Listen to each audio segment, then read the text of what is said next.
Welcome to The Cup, the Currently Unnamed Podcast, where we put the real and the tea in reality, and you can always come to us first to quench your thirst. I'm David Healy. I don't have a cute intro, but I do have a cute shirt. I am wearing my cup shirt right now. Period. Yes. And I've also got my cup mug. And you can get your cup mug too at lanagcreations.etsy.com. We do ship internationally, so there are no excuses. Also, I am drinking some water right now. And hi, I'm Revry, your Brazilian correspondent here on The Cup. And today I'm also just drinking some water. Generic. Well, we're excited about what we're about to do. We're going to interview another contestant from King of Drag. We're talking to Big D, one of our favorites, especially River. Yes, right? my favorite. Mm-hmm. I love everyone in the cast, but Big D, I love you. Exactly. So this will be a fun one. But before we get into the interview, there are some things that you have to do. Please subscribe to this channel. Please like this video, share this video, leave comments. We like all of those things. We do have other channels too that you can follow. All of that is in our link tree below. So go ahead and do all of that. That's where you can also find the link to the merch. So yeah, but we're going to go ahead and get into this interview now. So enjoy. Okay, you see them. We are joined by the one, the only Big D. Thank you for joining us, Big D. How are you? It's an honor to be here. Yep, it's an honor to have you. Ours.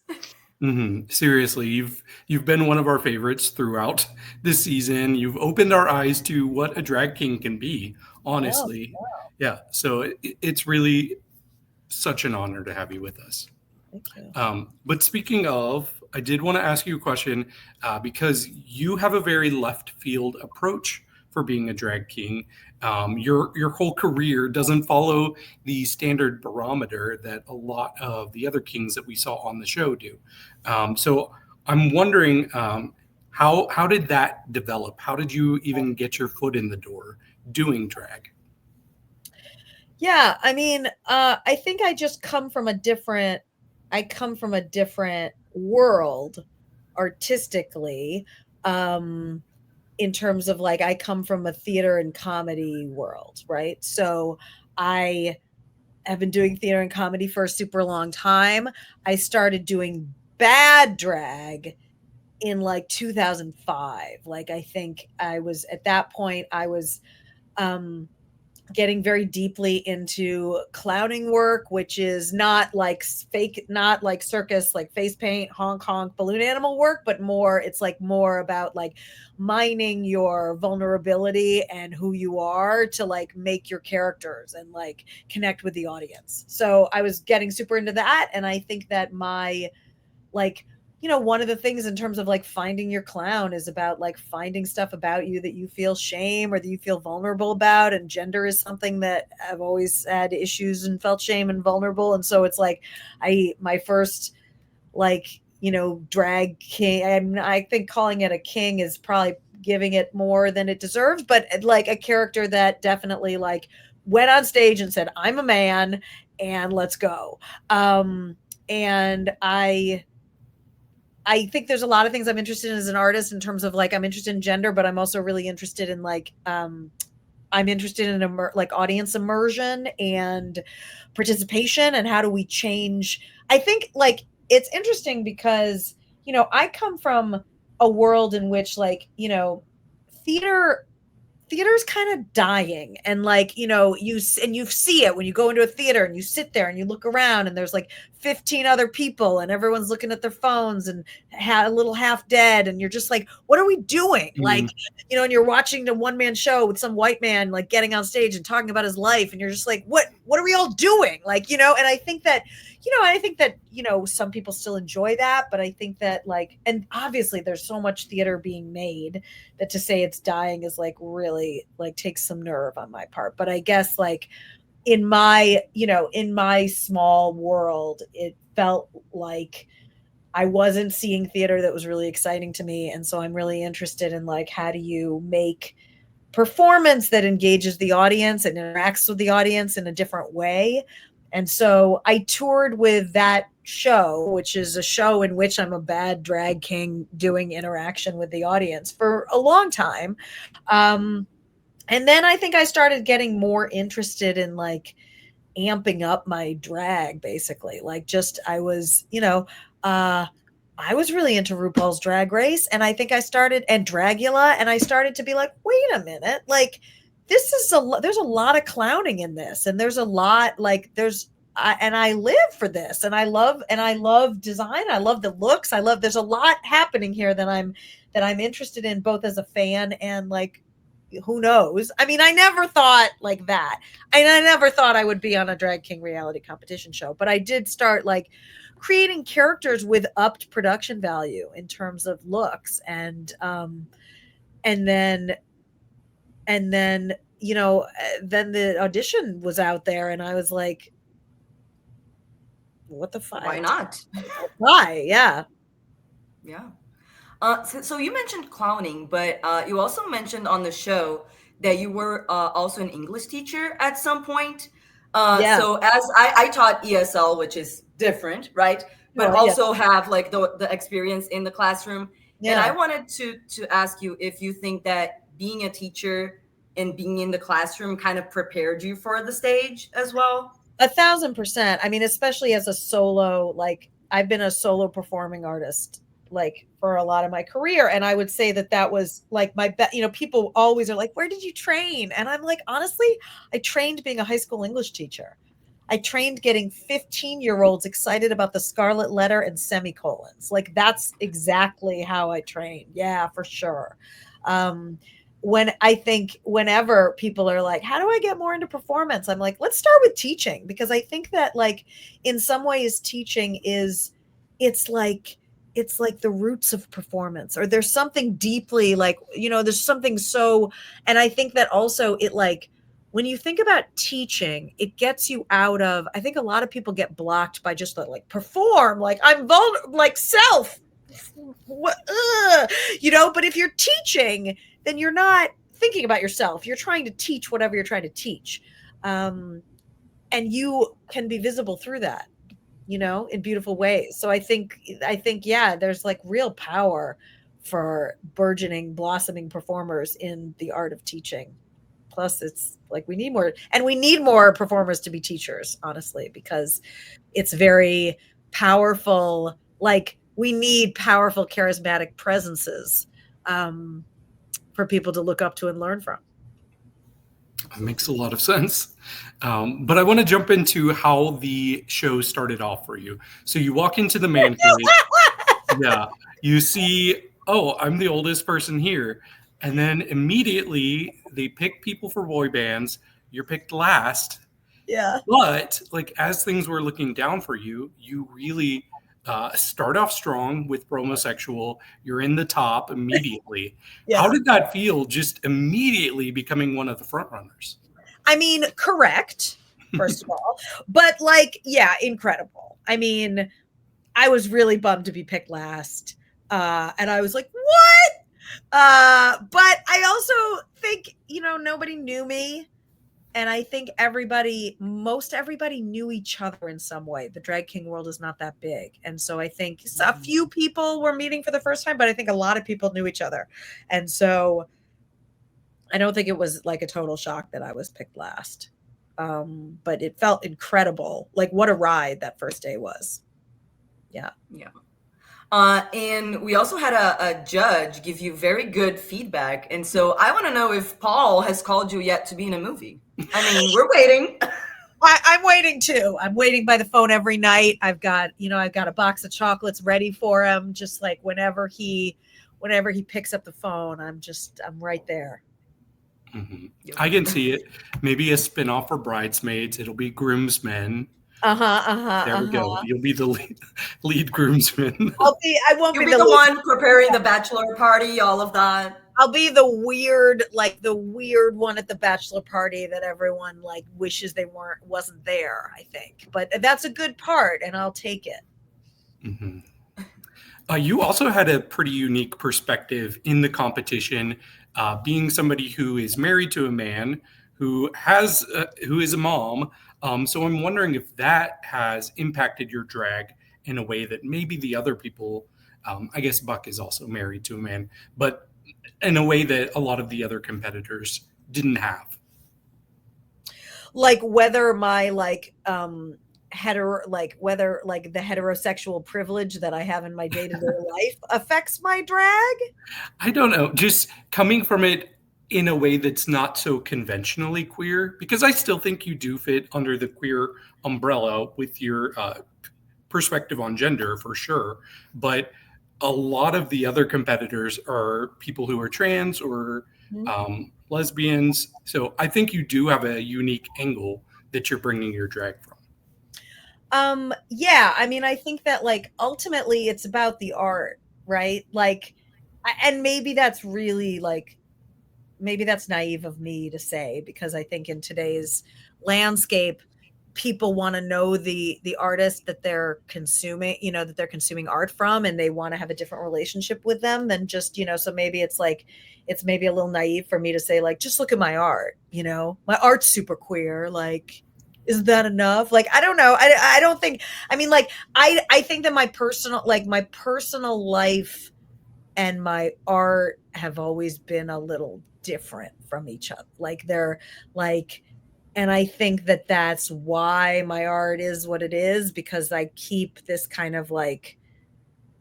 there's something sort of spiritual and like other and like and transformative for me about what I do artistically, and it's a little free place that I can like live out all my fantasies, and that's like, and that's really special and important to me. And so like, I don't know, I don't think about, I guess I don't think like, I think identity, like, I guess I think it's very convenient for me with heterosexual privilege to talk about like, I don't think about identity politics. Like I don't have to in my day-to-day life. Right. So I'm very privileged in that way.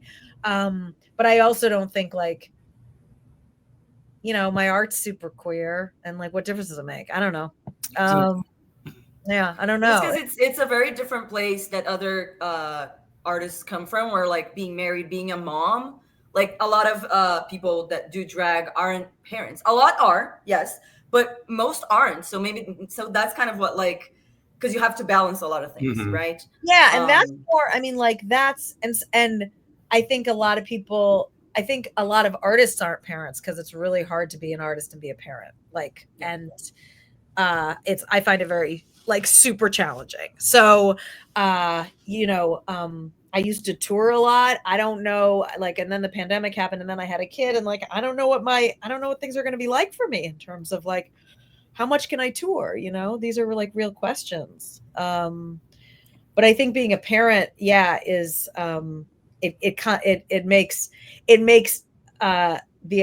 things challenging, but I also think it's like deeply, there's something so grounding and like grounding in the present about having a kid that's very useful. Like you're on TV and like you're just like, I could be just like jacking off to Instagram right now, or I could be helping my kid put her boot on, you know, and or washing their tights. Yeah, get to that. I'm totally from the street. Yes, I'll get to that. So yeah, I mean, I think like everything goes into a pot, you know. But I mean, I think that being a parent has made my art feel more urgent in terms of like, I have only this much time to make art. I better fucking do it, you know. Right. Yeah. Then kind of tying into that, because in episode 2 you talked about your struggles with gender dysphoria at times, and like with drag playing with gender. So how has your experience with drag shaped your view in your own gender expression and identity? Yeah, I mean, I think it's helped me it's been part of my journey making peace with the body I'm in. And that's a choice that I made, which is not to say anything about anybody else's choice, but I at some point made a choice to be like, I'm going to accept the body I'm in. I don't know if this, like, you know, I think I spent a long time as a younger person. I think a struggle that I will sit with and be with until I die, of this feeling of like, is this the gender or the body that I was supposed to be in? Like, I don't know. And that fantasy and those imaginings have really gone into the kind of art that comes out of me. But I think it's also made me feel a lot less shame about those feelings. It used to be I used to feel so much shame about those feelings. I would not be in this moment just being like, oh yeah, I have those feelings. I mean, the times have also changed too. Like, I was dealing with those feelings in the frickin' late 90s when my therapist was like, well, what are you going to do? Are you going to have a sex change operation? Or are you going to deal with it? Like, those were the options in the late 90s. Like, they as a pronoun was not a thing. Like, I don't know. There were a lot of things that were not a thing. And it's just really interesting to sort of see what's changed. And to also just kind of see where I'm at. Like, I've been like, yeah, I made this path and I went on this path, and like this path yielded these fruits, you know? Mm. Yeah, and we appreciate the openness on the show. Like, I think that's something that's been refreshing about King of Drag is just how open everybody is with all of their struggles. And in the Death of Your Fears, which was our favorite episode, everybody was so open with their fears. You talked about struggles with anxiety and depression and channeling it into a character where you could use humor to show that.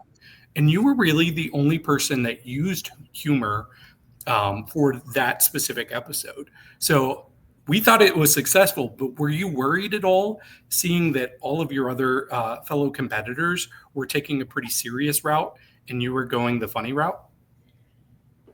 I mean, I don't see it as like either or. Like, my thing was gross too. Like, there was blood. Like, you know, I think like,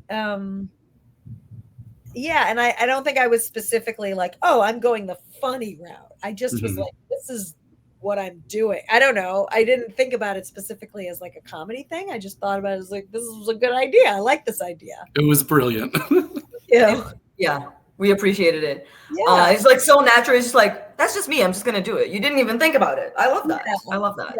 Yeah. But on the show, you also talked about being surprised that the cast was so accepting of you, even though you came from, you know, a different place with your drag. So how did it feel for you to go through all of that and be so embraced by the cast? Yeah, it felt super good. I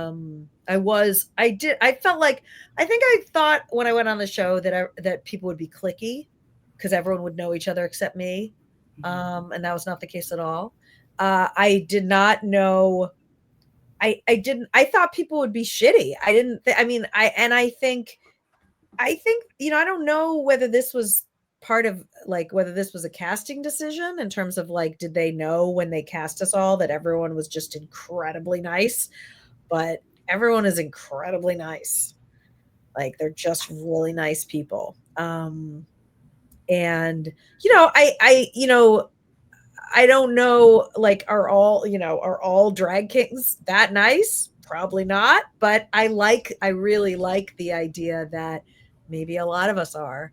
And maybe there's like there's a different culture. There's a different culture we can aspire to. Like, I think that, you know, we've been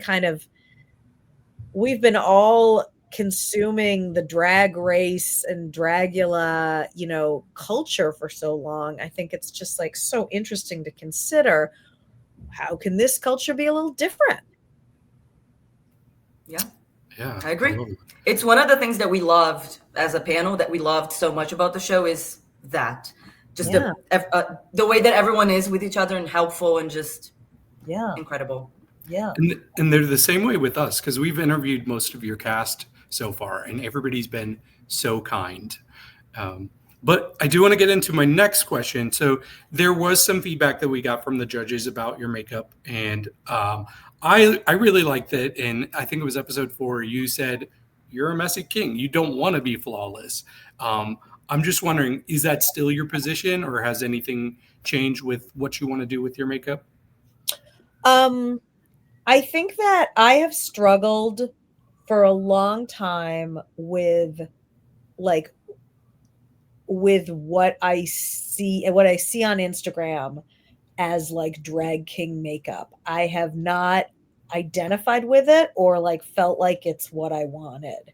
So I think that for a long time I was like trying to figure out like where, like, okay, I clearly have to put a lot of makeup on my face because that's the expectation here. But like, what am I doing if I don't want to do that?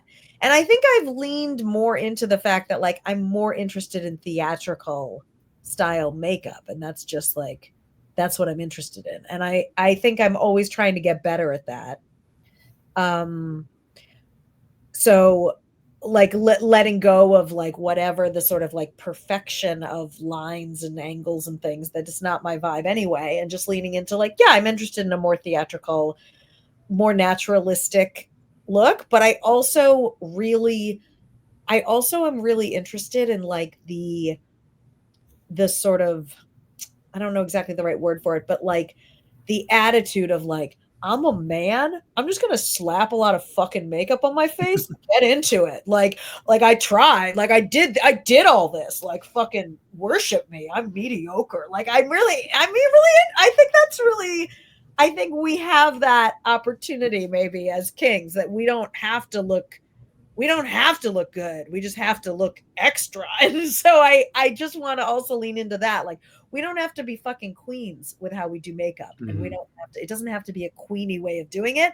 It doesn't have to be an effeminate way of doing it. It's like, we can lean into like, how do men put on makeup? And like, and how do like, how do heteronormative men, how would they put on a full face of makeup? Like, that's just a really interesting thing for me to think about. And I like thinking like that. So yeah, I love that. It's very big D energy. And I love it.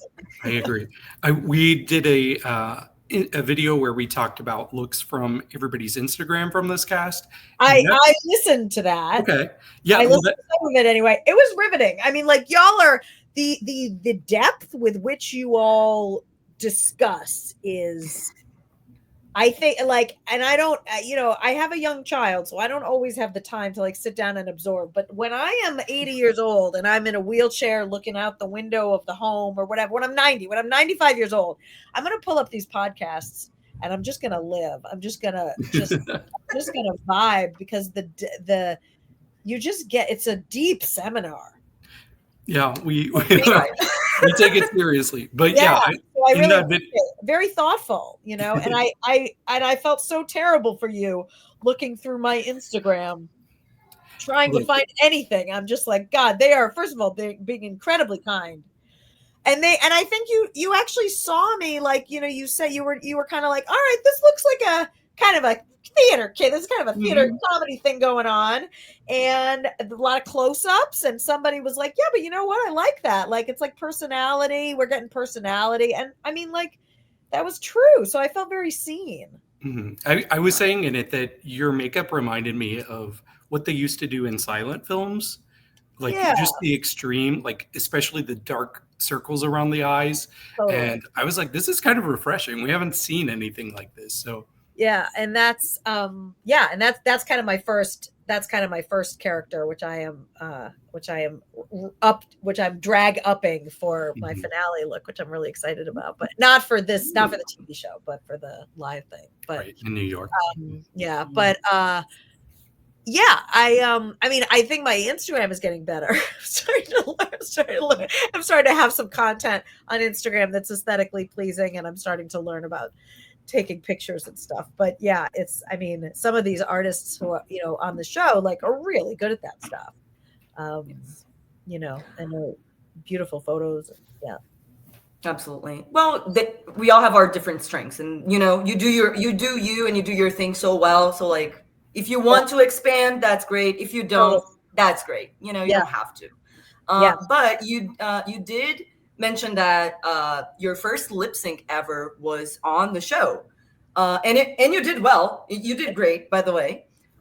So do you think that maybe now Big D might be booked and start doing lip syncs and working with that? Or I mean, fully. Like, I mean, to say, like, first of all, like, it was my first lip sync in terms of like going out in public to do a lip sync, right? And Perka gave me $1 after that performance. It was my first. We love him. So sweet. My first tip for a lip sync was for Perka. I was so You gotta Famous. frame that. Yeah. right.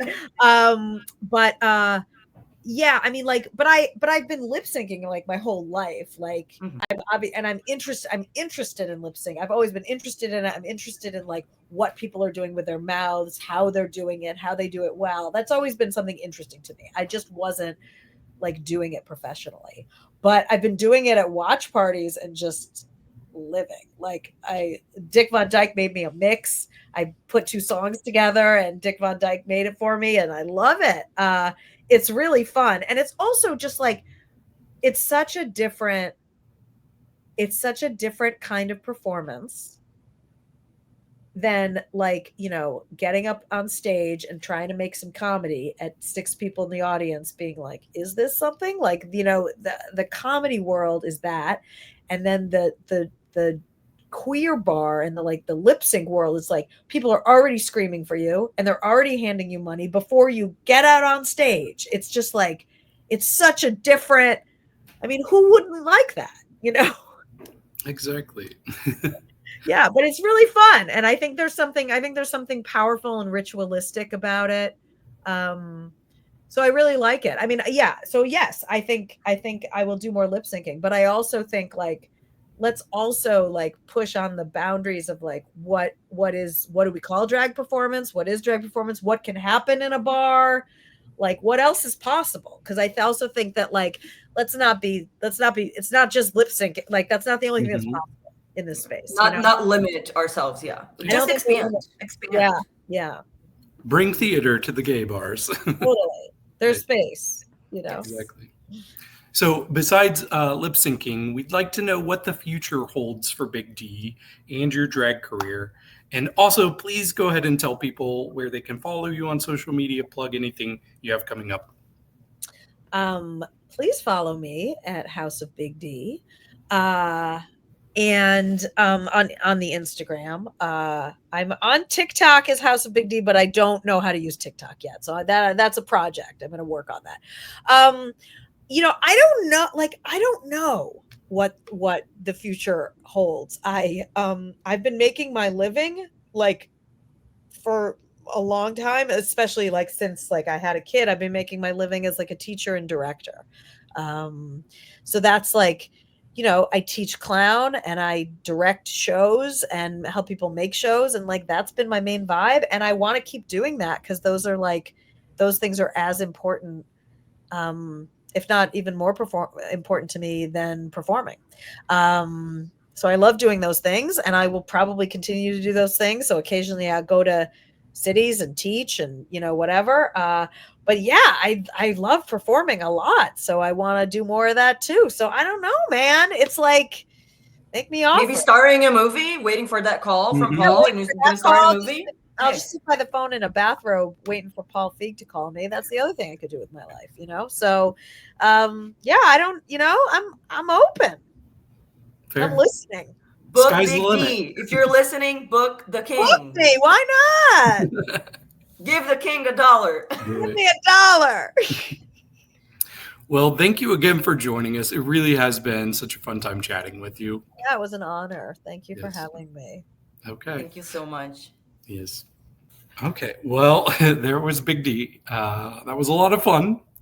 But yeah, we hope you all enjoyed this interview. So if you haven't already done so, please go ahead and subscribe to this channel.